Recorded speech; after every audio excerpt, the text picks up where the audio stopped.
Hello viewers, আসসালামু আলাইকুম। Welcome to my channel cooking world of money. নিশ্চয়ই আল্লাহর অশেষ রহমতে সবাই ভালো আছেন।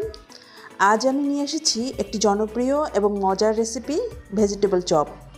মজাদার মশলা আর নানান ভেজিটেবলের সংমিশ্রণে তৈরি এই চপ সন্ধ্যার নাস্তা কিংবা যে কোনো আয়োজনের জন্য পারফেক্ট। ঘরে থাকা অল্প উপকরণ দিয়ে খুব সহজেই তৈরি করা যায় এই ভেজিটেবল চপ। চলুন তাহলে শুরু করা যাক আজকের রেসিপি। প্রথমেই আমি কিছু আলু সিদ্ধ করে নিব। সেজন্য একটি পাত্রে পর্যাপ্ত পরিমাণ পানি দিয়ে দিলাম। এখন এখানে দিয়ে দিচ্ছি 4টি মাঝারি সাইজের আলু। সাথে সামান্য কিছুটা লবণ দিয়ে দিচ্ছি। আলুটা যতক্ষণ সিদ্ধ হচ্ছে ততক্ষণে আমি অন্যান্য ভেজিটেবলগুলো রেডি করে নিব। সেজন্য চুলায় একটি পাত্র বসিয়ে দিয়ে দিচ্ছি 3 টেবিল চামচ পরিমাণ রান্নার রেগুলার সয়াবিন তেল। তেলটা হালকা গরম হলে দিয়ে দিচ্ছি হাফ কাপ পরিমাণ পেঁয়াজ কুচি। এখন পেঁয়াজটা হালকা একটু ভেজে নিচ্ছি।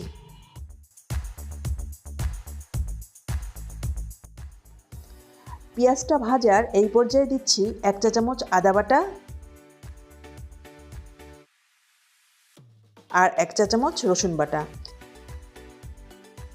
এবার আদা রসুনটা 1 মিনিটের মতো তেলের মধ্যে ভেজে নিব, এর কাঁচা স্মেলটা যাওয়ার জন্য।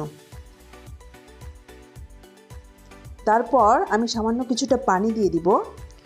শুকনো মশলাগুলো দেওয়ার আগে একটু পানি দিয়ে দিলাম যাতে মশলাগুলো পুড়ে না যায়। দিচ্ছি হাফ চা চামচ হলুদ গুঁড়া,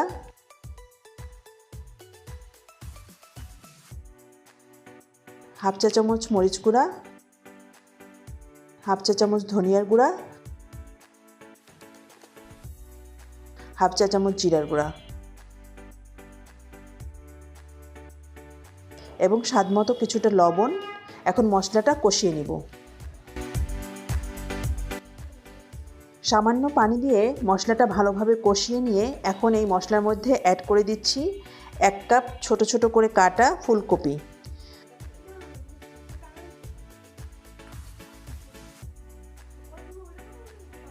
কুচি করে কাটা 1 কাপ বাঁধাকপি আর দিচ্ছি 3 ধরনের ক্যাপসিকাম।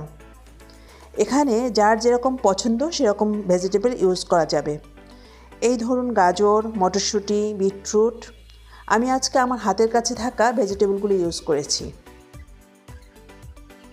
চুলাটা মিডিয়াম হিটে রেখে ভেজিটেবলগুলো 2 মিনিটের মতো কষিয়ে নিয়ে এখন এখানে হাফ কাপ পরিমাণ পানি দিয়ে দিচ্ছি আর ঢাকনা দিয়ে ভেজিটেবলগুলো সিদ্ধ হওয়ার জন্য অপেক্ষা করছি। প্রায় 5 মিনিট রান্না করার পর ভেজিটেবলগুলো সিদ্ধ হয়ে গিয়েছে আর পানিটাও শুকিয়ে আসছে।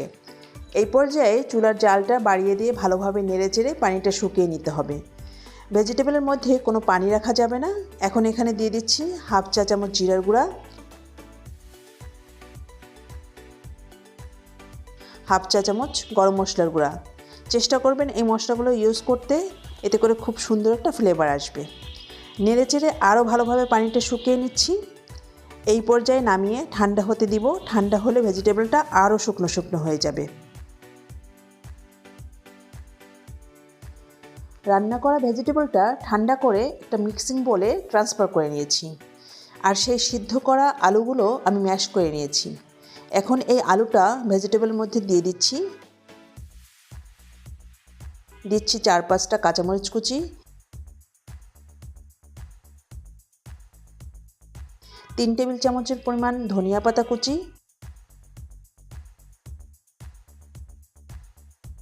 আর দিচ্ছি আলুর জন্য যতটুকু লবণ প্রয়োজন ততটুকু লবণ। এখন এই সব কিছু একসাথে ভালোভাবে মাখিয়ে নিচ্ছি। আলুটা কুচি করে রান্না করার চেয়ে ম্যাশ করে নিলে বাইন্ডিংটা ভালো আসে। একটু আলতো করে মাখাচ্ছি যাতে ভেজিটেবলগুলো একদম ম্যাশ না হয়ে যায়। মাখানো হয়ে গেলে এবার এটা এক সাইডে রেখে দিব। এবার আমি একটা ব্যাটার তৈরি করে নেব। সেজন্য এখানে 1/4 কাপ পরিমাণ ময়দা নিয়ে নিচ্ছি।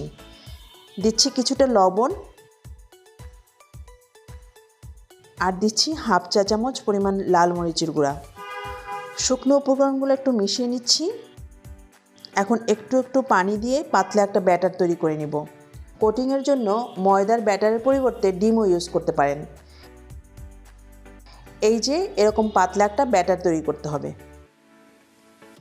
এবার হাতে একটু তেল মাখিয়ে চপের জন্য যার যার পছন্দ অনুযায়ী শেপ দিয়ে নিলেই চলবে, গোল, চ্যাপ্টা বা লম্বা যে কোনো শেপ। আমি আজকে লম্বা শেপ দিয়ে নিচ্ছি, আর এভাবেই আমি সবগুলো শেপ দিয়ে নিব। এখন এখানে প্রয়োজন মতো ব্রেড ক্রাম্ব নিয়ে নিয়েছি, আর নিয়েছি ময়দার ব্যাটারটা। এখন একটা একটা করে চপ নিয়ে প্রথমে ময়দার ব্যাটারের মধ্যে ভালোভাবে চুবিয়ে নিতে হবে। এরপরে এক্সট্রা ব্যাটারটা ঝরিয়ে নিয়ে ব্রেড ক্রাম্ব দিয়ে কোট করে নিতে হবে। ঠিক এভাবে প্রত্যেকটা চপ রেডি করে নিব। এবার ভাজতে চলে এলাম। যেহেতু ডুবো তেলে ভাজতে হবে, সেজন্য একটি প্যানে পর্যাপ্ত পরিমাণ তেল গরম হতে দিয়েছি। এখন একটা একটা করে চপ দিয়ে দিচ্ছি। একসাথে অনেক বেশি দেওয়া যাবে না, এতে করে ফেটে যেতে পারে। যেহেতু এই চপটা সব সিদ্ধ উপকরণ দিয়ে তৈরি, তাই এটা হতে খুব বেশি সময় লাগবে না। এবার উল্টিয়ে দিচ্ছি। খুব জোরে জোরে উল্টানো যাবে না, আলতো হাতে উল্টিয়ে দিতে হবে। আর এরই মাঝে আমার চপগুলো ভাজা হয়ে গেল। এখন এগুলোকে তুলে একটা কিচেন পেপারের উপর নিচ্ছি, যাতে এক্সট্রা তেলগুলো চলে যায়। আর এভাবেই আমি সবগুলো চপ ভেজে নেব। এই ছিল আমার আজকের ভেজিটেবল চপের রেসিপি। যদি ভালো লেগে থাকে তাহলে লাইক দিবেন প্লিজ, আর কাইন্ডলি আমার চ্যানেলটি সাবস্ক্রাইব করে পাশে থাকবেন সব সময়। দেখা হবে পরের ভিডিওতে ইনশাআল্লাহ। সবাই ভালো থাকুন, সুস্থ থাকুন। ধন্যবাদ।